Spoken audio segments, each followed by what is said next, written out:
success. I don't flex, I'm success. I don't flex, I'm success. Effortless, see I got it. I don't flex, I'm success. I don't flex, I'm success. I don't flex, I'm success. Effortless, see I.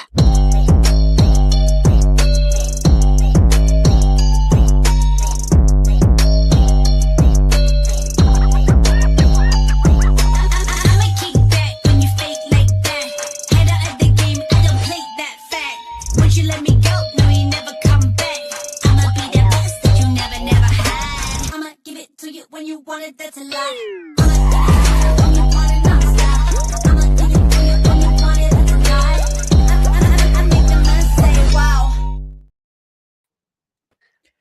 Hello there, wrestling fans, and welcome to another episode of the internationally known Dudes at Ringside Podcast. I am Joe Panther III, and wow, fans, we're officially in March, and it's odd that I just ended Women's Wrestling Month, and now we are in the beginning of. I usually go East Coast Wrestling Month, but you never know. I may get a more UK guests because I love my UK wrestling friends. They always come in and give me love, show me love, and they get some fans on the side of that. But welcome, my guests. Welcome to Dudes at Ringside, sir. Welcome. Oh, thank you very much for having me from the UK all the way to the USA. I much appreciate the time that you're giving me today. Thank you. So if my American fans are not familiar with you, and why would they not be? Introduce yourself. Well, my name is Deacon Cross. I am a UK indie wrestler situated in the northwest of England. I do have a few American fans. I have a bit of a link with August Artois up in Florida, so that's a nice link to have. I did make his Rookie of the Year 2025, which was quite cool. My name was on his little awards ceremony thing, so that was nice. But I'm nearly 2 years into the game now, so I was a bit of a late starter, but so was DDP. He didn't go pro till he was 38, so I've still got plenty of time to make it to the big time. Awesome. So, who trained you? I'm currently being trained by Rossi Rascal. Rossi Rascal is multiple-time world champion here in the UK. He's actually Mr. Blackpool. He was Mr. British Isles, Target Wrestling Champion, PCW Cruiserweight World Champion, and now a trainer, coach, mentor to many trainees. Oh wow, awesome! Because I definitely want to get more people from the Rascal School. That place has had so many people in there. Maddie Morgan's been there for a few times, and yeah, when you first got to the Rascal School, what kind of thoughts were going through your head, and was it hard to find it? Oh, the first thought was, this is going to hurt. So I was like, all right, let's give this a try. But the minute I walked through the door, the atmosphere, the family feel that you got, as soon as I walked through the door, people were shaking my hands. Hi, welcome to the Rascals. By the end of a 2-hour session, I knew everyone's name. They knew mine. We was friends on Facebook and Instagram. And it was just an amazing feel. You felt a part of a family straight away. It was unreal. And to find it, to be honest, wasn't that hard. It already had a bit of a reputation in the indie scene. But I'm a football coach by trade. Okay. So I was at a football session. I was teaching some children.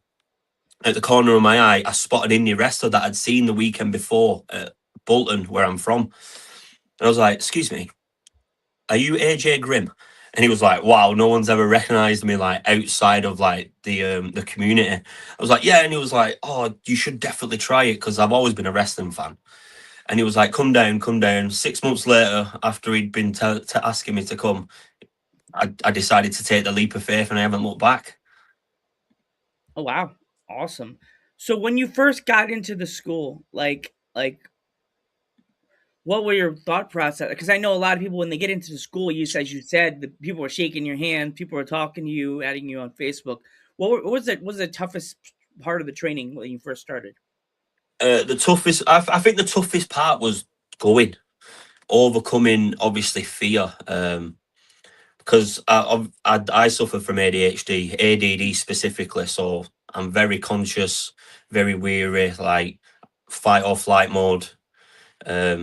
So I can remember the morning I woke up, and I was it was 9 o'clock start, and I live in Bolton, so that's 50-minute drive to get to the academy. And I was laying in bed. I was like, should I do it? Should I do it? And then I thought, you know what? I've watched wrestling since I was 6 years old. My son loves wrestling because one of the reasons why I tried it was because I saw how my son looked at it, and I was like, I want him to look at me like that.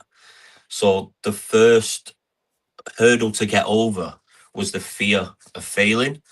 And when I got there, it was fitness. Like when I was 19, 20, 21, I used to fight internationally Thai boxing. So I was like, I used to be fit as a fiddle doing 8-mile runs. I soon realized once I ran the ropes a few times and did some of the exercises that I'm not a 19-year-old lad anymore. So I think the fitness part of it, getting my body used to the impact and used to the training again. Now I go to the gym 4 or 5 times a week. I train once a week in wrestling. So my body's used to that again. It's used to the physicality. But I think my body adjusting to the physical side of wrestling was definitely massive at the start. Awesome. So when it comes to like training, how many times a day do you attend the Rascal School? The Rascals, there is 2 sessions a week. I can only attend one, just because of work purposes. Because I work at night, like late afternoon. That's when I coach football. So that's one of the reasons why I picked the Rascals in the first place, because it was a week. Like it was on a Saturday, so I could go. Like the other one, I found some really good schools around my area, but it was all weekdays during like the peak times, like 6 till 8. And I work 5 till 8:30, so I just couldn't do it. So I found the Rascals, which was on a Saturday. So I go to the Rascals for 3 hours every Saturday, and then obviously I go to my local gym 4 to 5 times a week during the week to keep myself fit and obviously build muscle and fitness and stamina. Okay. Are there any other like wrestlers that you would like to work with this year that you haven't had a chance to get with and talk? But to be fair, the year has started off really well. Like I started taking it more seriously towards the end of 2025 after I did an August Artois seminar, and he was like, listen, do you want this to be a hobby or do you want to take it seriously? This is what you have to do. And I was just memorized by it, like just how he portrayed it and how he spoke about it. I was like, nah, I want to do this seriously. So I invested in gear, my own ring music, a character. I delved straight into it, and I got to work. The end of last year, I got to work with Rarebit, he's quite well known around the Northwest. He's just retired recently, so I was one of his final matches, which was an honour. Dave Birch, he's another one who's really the star killer. He's really well known in the north of England. That was an honour to get to face him. The beginning of this year started off really well. I don't know if you've heard of Joey Hayes. Sounds familiar. Well, in the UK wrestling scene, Joey Hayes is the top of the pile. He basically he could have gone to the WWE, but he didn't want to. Wow. He didn't want that traveling. He just enjoy. Now he wrestles 3 times a weekend, every single weekend, because he just loves doing it. If you go on YouTube, there's matches with him with Kevin Steen, aka Kevin Owens, Sami Zayn, obviously before he was Sami Zayn, stuff like that. So at the beginning of this year, I got to have a 4v4 Survivor Series match, and I was on Joey Hayes' team. Keep in mind, 2 years before, I was attending shows, getting pictures with him in the ring, and then 2 years later, I'm on the same team as him. Not only that, me and him were the last 2 survivors, and I got the win. So I'm stood there, and he's got my hand in the air, and I'm doing halftime pictures that they do. I'm doing halftime pictures with a guy that 2 years ago I was having pictures with. So that was a surreal experience. Not last week or the weekend before, I got to have my first championship match, which was good, against an up-and-comer from Scotland called Xander Davidson, the Scottish Stag, they call him. Like really, really well known in Scotland. He was the South Tier catchweight champion. And Rossi rang me up. He was like, "Your match is now a title match." I was like, "Wow!" like my first. Like I've been a tag champion, but that was by default, and we defended the titles and we lost. But this was my first singles title match, and I got to do it. We went to a brand new venue. There was close to 100 people there, and I got to put on a show there. That was amazing. Then I got roped into the main event where I was in a 3-on-3, and I got to wrestle my coach Rossi Rascal. He was on my bucket list, and I got to wrestle him. That was fun. I got to throw him into a bin. That was really cool. But in terms of names I'd love to work with, definitely August Artois, who came back to the UK. I did do a promo recently for a Rumble match where you get any match that you choose at the Rascals, and August comes over like once a year, so that'd be cool because he holds the FIP World Heavyweight Championship, a title that's been held by John Moxley, Tyler Wow. Black, Trent Beretta, and he's currently the longest reigning champion for that company. Andy was on NXT about 6 months ago as Stax's bodyguard. So like to get named Rookie of the Year by him, and then I'd love to get the opportunity to actually face him as well. Otherwise, Isaac North, like a really dominant heel here in the north of England, that'd be amazing. But obviously, people want to face the top, don't they? They want the whole. If you want to take it seriously, the aim is to get to places like TNA, WWE, even stuff like Ring of Honor. Would be a really good place to get Like to. Harley Hudson, she made it. Oh well, yeah. I've Harley Hudson was actually with Joey Hayes when I first met them. They were like an item. Obviously Harley's gone off, and she I think she won Gut Check, and now she's a part of the TNA Knockout roster. But Yep. 2 years ago, I was stood next to her in Bolton at the merch table, which was it's a surreal. When I saw her win the Gut Check, I was like, wow. 2 years ago, I was stood next to her, just talking to her like a normal person. It was a surreal experience. But I think there's countless names you can name off that you'd want to go against. My main one would be who my wrestling character Deacon Cross is based off. I don't know how far back your memory will go, but if you remember someone called Mordecai. Oh yeah, I remember Mordecai. Yeah.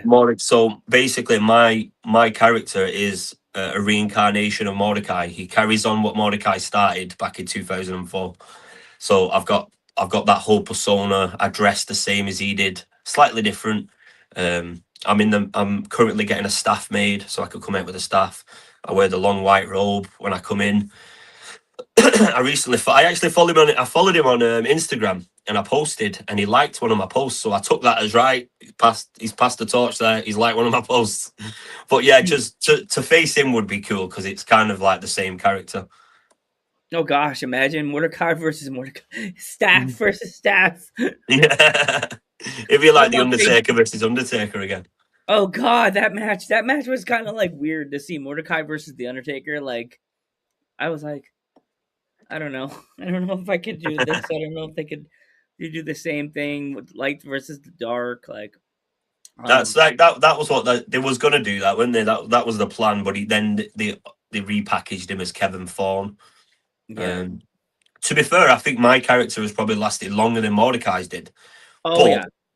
But I forgot how long that one lasted. I was like, I think he was gone in the blink of an eye. That 2 months it last. 2 months. I think he had his first loss against Rey Mysterio and disappeared. Wow. And then obviously they repackaged him. But if you think at the time of that character, 2004, I was 13 years old. So for that character to stick with me, even though it was that short, to stick with me to my adulthood, and then when I'm starting wrestling, thinking, what character can I do? That was one of the characters that really stuck out to me. So even though it was only a 2 month long run, for me as a 13, 14-year-old lad, it really stuck with me, and I loved the character. Yeah, it's just crazy. So who made your gear? They're called M2M, M2M wrestling gear. There is an American who wrestles over here in Carlisle. He's called Tim Strange, big cowboy he's actually from Texas, and I got onto August because August has been very kind to me. Like past his seminar, he stays in touch. He checks up on me. You know, he's just created a new badge for my merch. I'm actually going to be launching my merch online.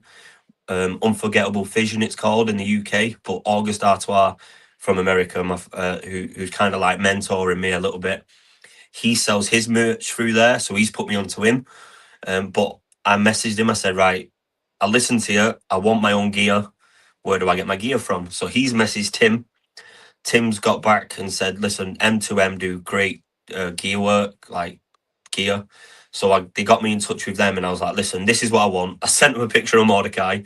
I said, I want it to look similar to this. So I've got like all white, but like sleeveless. Instead of the Mordecai sign, it's my Deacon Cross sign. It's not see-through, it's solid white, but it has the, like the priest neck. And then I got white boots and white knee pads. Altogether, I spent £450. Oof. Yeah, I went fully in. I went £450, and I got in touch with a music person who did wrestling music for people.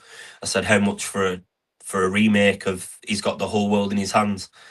There was like, £40. So that obviously added on to the total.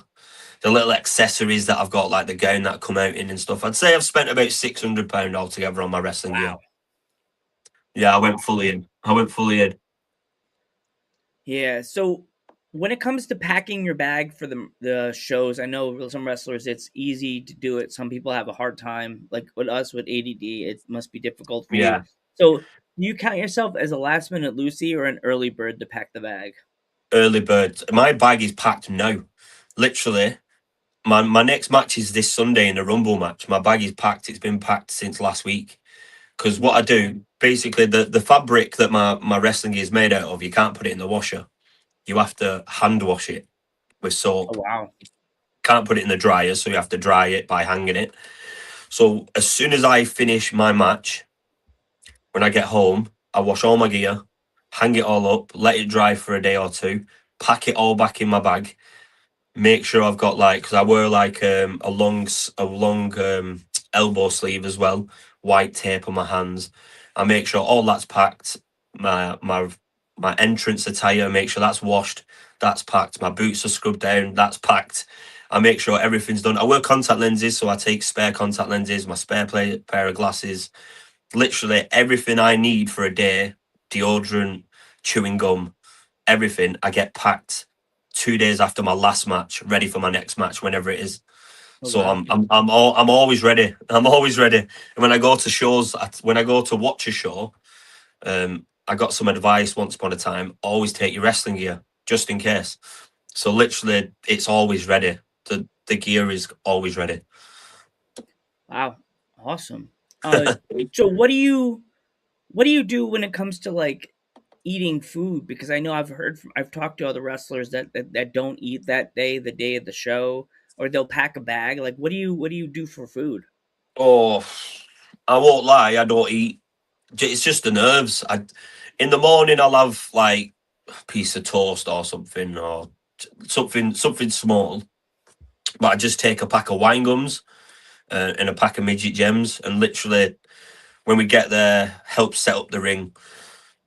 And then every 15 minutes, I'll just munch on a few midget gems or wine gums just to keep my sugar levels up, just to keep myself sharp. Then we'll obviously plan matches and stuff. So in terms of food, I won't eat until after I've actually had a match. Just because I don't know, I think it's the nerves. I just don't feel hungry. So I'll literally just go the day without eating, and then just munch on some wine gums to keep my sugar levels up. Yeah, that's the thing about wrestling. Like, I know a lot of people don't eat, and do you actually after the show? Do you ever go out to eat with friends, or do you just like try to make yourself home so you don't have to waste the money because whatever the promoter is paying you is whatever you have for like the week in your pocket. You know what I mean? Yeah. To be fair, depends where I am.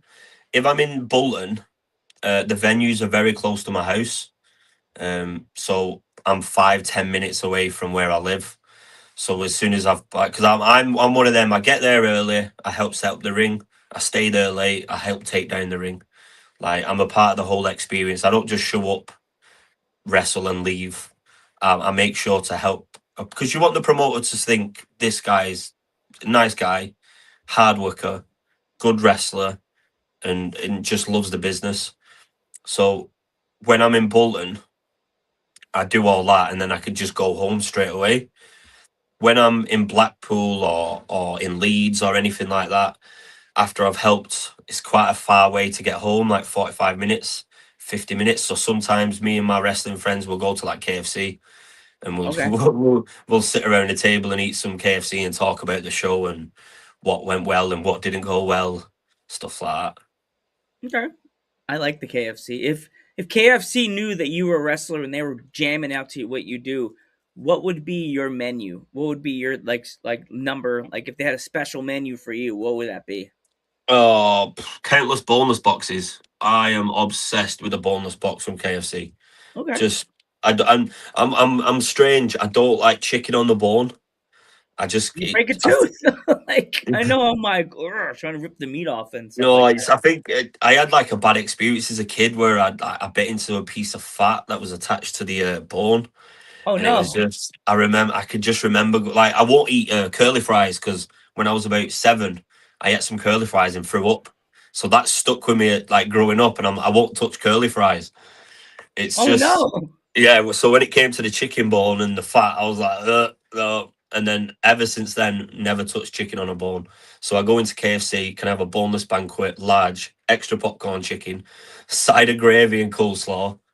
That's my meal. Okay. Awesome. What would you say was your sides? Because I love sides. I'm a side king. No, the sides. That's what I've got the gravy, Okay. but then you don't get a second side. You have to order it. You have to get the other side separately. So I get a big coleslaw as well. Keep in mind, I don't like coleslaw. I only like KFC coleslaw for some Oh wow. reason. Like I've tried coleslaw everywhere else, like restaurants, homemade, Asda, all that kind of stuff, and I hate it. I only like KFC coleslaw, so every time I go, I'll get that. And then the garlic dip that they started doing, for the chips. So Garlic? Oh, I didn't know about that. yeah, No, they is that do. only in the UK? Oh, I don't know. They do garlic dip here in the UK. Garlic You get dip? like a little tub of garlic dip.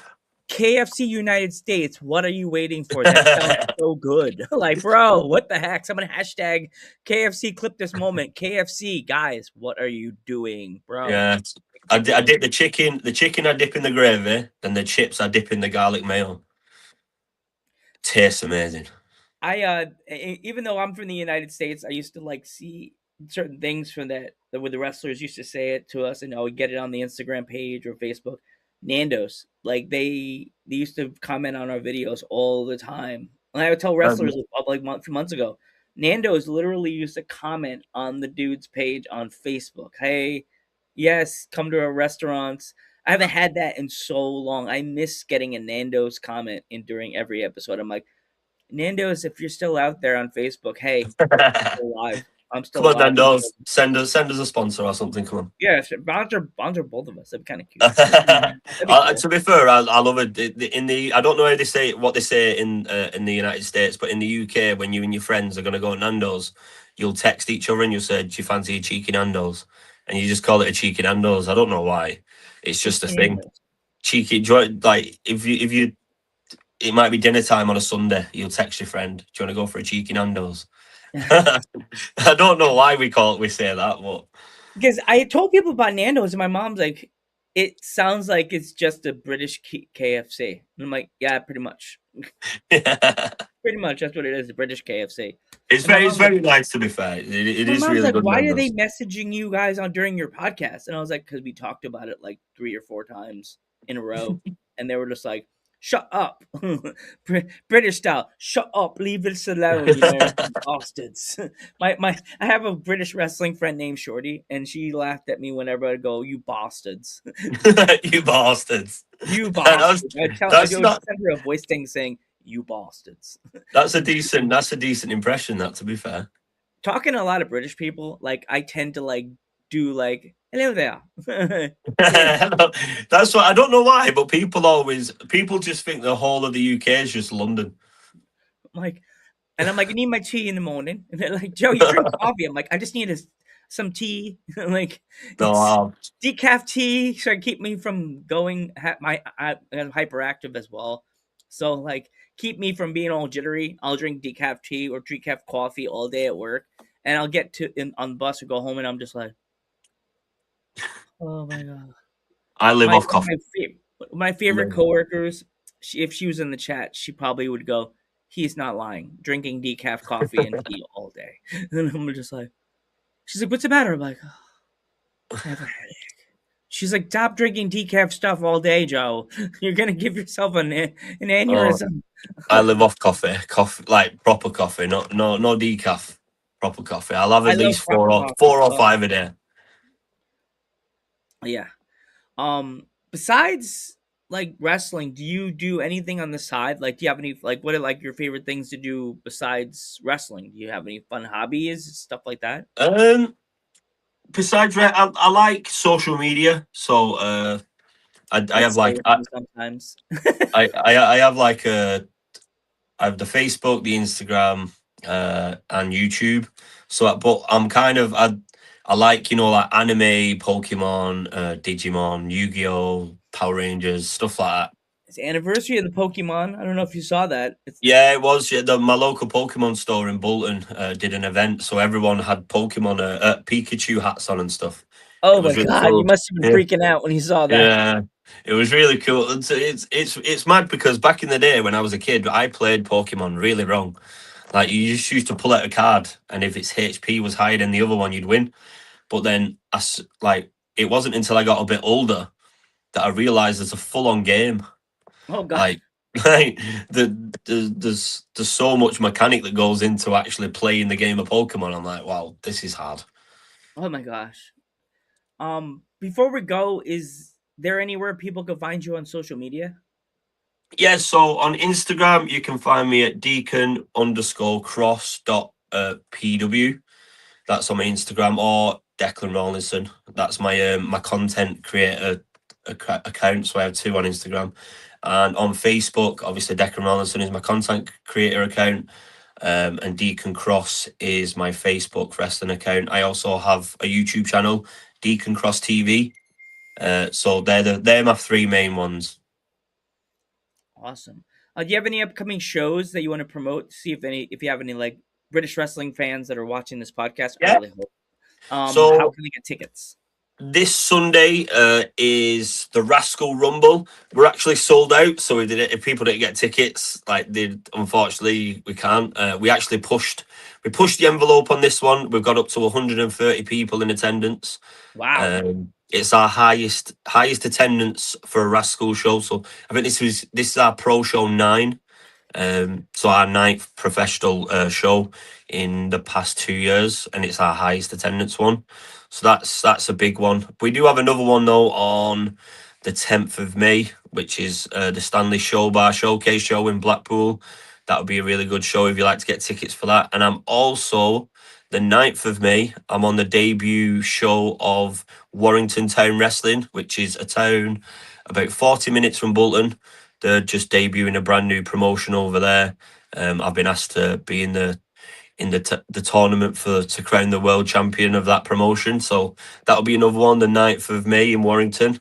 Yeah, and that's it for now. Wow. Awesome, dude. I want to thank you so much. Before we go, if you could write a letter to a younger you, what would it say and why? It would say, start wrestling a lot earlier on in life.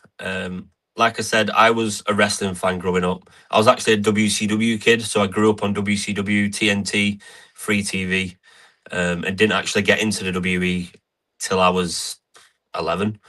But me and my friends, we had a double bed set up in my backyard, and we used to wrestle like with each other. And we used to have my friend's younger brothers used to come and watch us. It was like a little show we put on, and then I stopped doing it. I carried on watching it, but if I could speak to my younger self, I'd say find somewhere to train as soon as possible, because you're going to love it and you need to do it earlier on in life. Awesome, dude. I want to thank you so much for coming on the podcast. Please don't forget to give this man a follow on all of his social medias. Give this video a like. Share. We didn't have many people in the chat, but still, show the love, spread the love. I am Joe Panther the Third. And I am Deacon Cross. And we will catch you in the next one. See you soon.